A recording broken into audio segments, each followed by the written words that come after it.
30 seconds to reply to a text, or put a dish in the sink, or just breathe.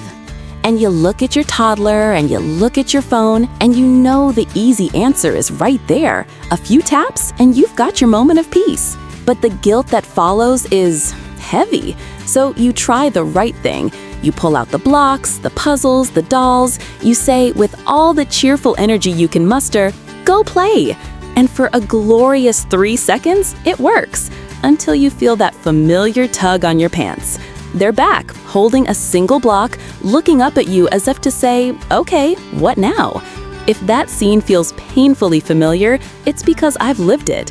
I'm Sarah. I'm not a doctor or a child psychologist. I'm a mom on a mission to read all the parenting books and scientific studies so you don't have to. And I'm here to tell you that independent play is not a magical personality trait some kids have and others don't. It is a skill that you can teach. And by the end of this video, you will have the exact step-by-step method to do it. So where do we even begin? Well, the first secret might surprise you. It has nothing to do with your toddler's attention span. It has everything to do with your house. Do you ever feel like you're just a walking, talking human version of the word no? No, don't touch that. No, that's not a toy. No, get down from there. The reason your toddler can't focus is that we, with the best intentions, put them in a maze of rules instead of a field of play. They can't get lost in their imagination if they're constantly being redirected by us.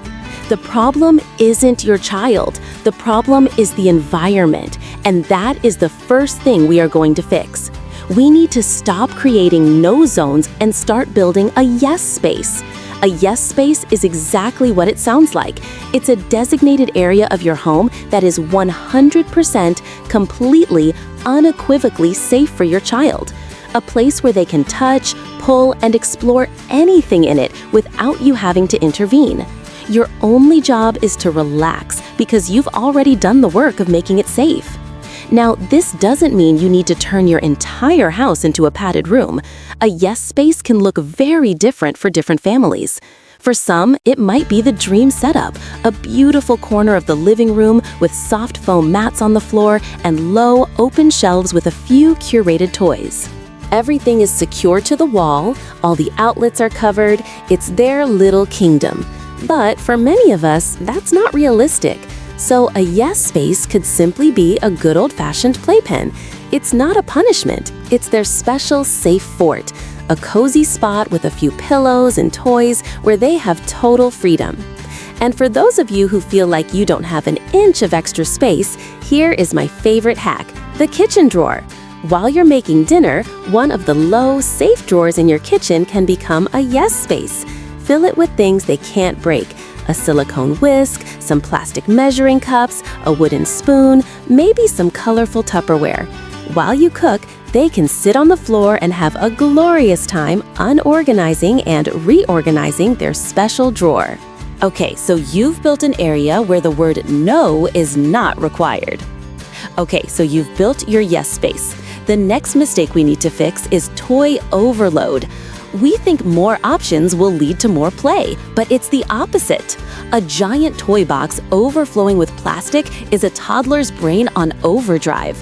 Imagine you walk into a giant all-you-can-eat buffet. There are hundreds of dishes. What do? You wander. You take a small scoop of this, a tiny piece of that. You nibble on a lot of things, but you never really sit down and enjoy a full plate of anything. You leave feeling a little bloated and unsatisfied. That is your toddler in a room full of too many toys. It's cognitive overload. It creates distraction, not deep engagement. So we're going to implement the rule of 4. This rule is simple. In their yes space, your child should only have access to about 4 types of play experiences at a time. A basket of blocks is one type. A few dolls or figures is another.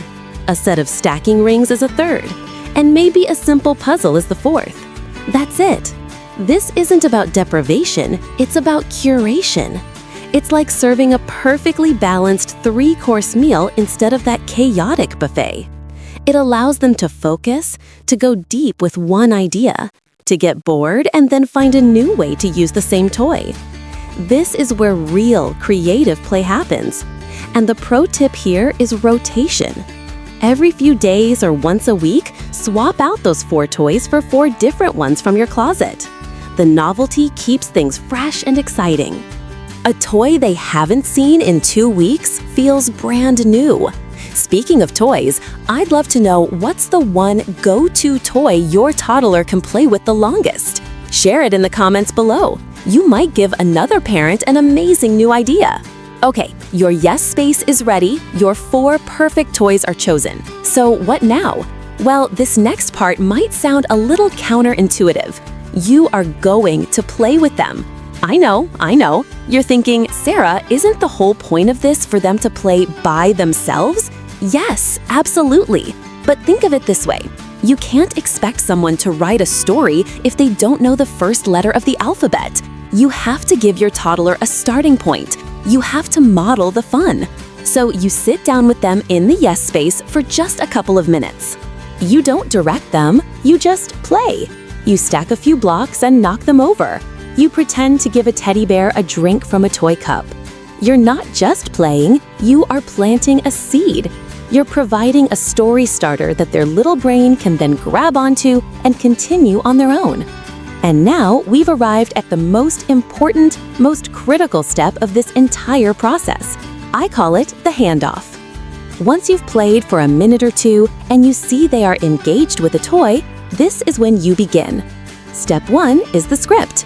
You need to state clearly and calmly what is about to happen. You kneel down to their level and say something like, "Mommy is going to go cook dinner now while you have fun with your blocks. Let's set our special timer for your playtime." Step 2 is where the real magic comes in. It's the magic tool, the visual timer. Toddlers do not understand the concept of 5 minutes. It's an abstract idea that means nothing to them. You need to show them time. You can use a sand timer or my personal favorite, a visual timer app on your phone that has a big block of color that slowly disappears.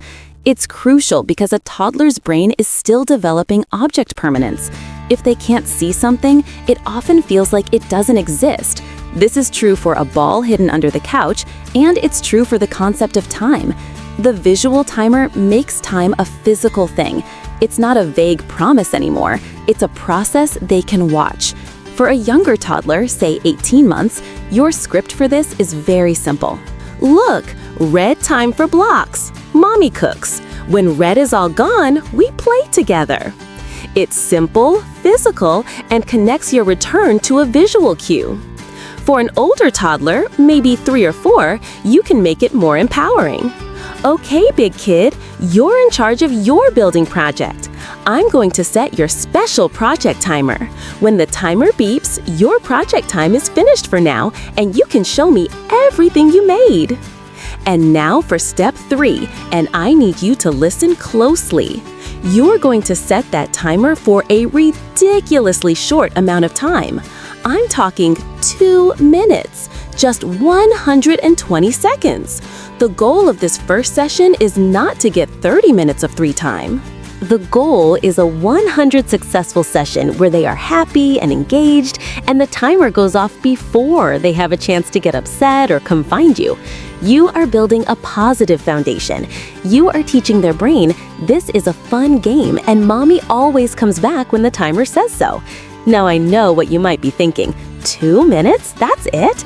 And I want to tell you from one parent to another, not only is that okay, it's the secret to making this entire thing work. In fact, it's scientifically perfect.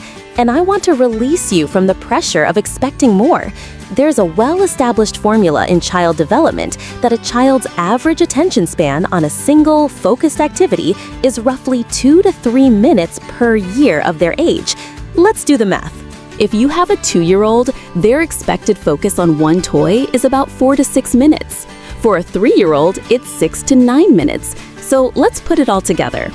If your 2-year-old has 4 different toys in their yes space and they can focus on each one for about 4 to 6 minutes, you are looking at a realistic, achievable goal of 16 to 24 minutes of total independent playtime. It doesn't happen all at once. It happens by them flitting from the blocks to the puzzle to the dolls. Small minutes add up to a big break for you. This formula gives you a tangible goal and proves that starting with 2 minutes isn't a failure. It's the first step on a very predictable ladder. And that brings us to the final, most important takeaway. This is not a magic trick for one afternoon. This is a skill you build together, day by day. It is a marathon, not a sprint. The keys are consistency and patience. Try to offer a short, independent play opportunity every single day. Maybe you get 2 minutes on Monday. On Tuesday, you try for 3.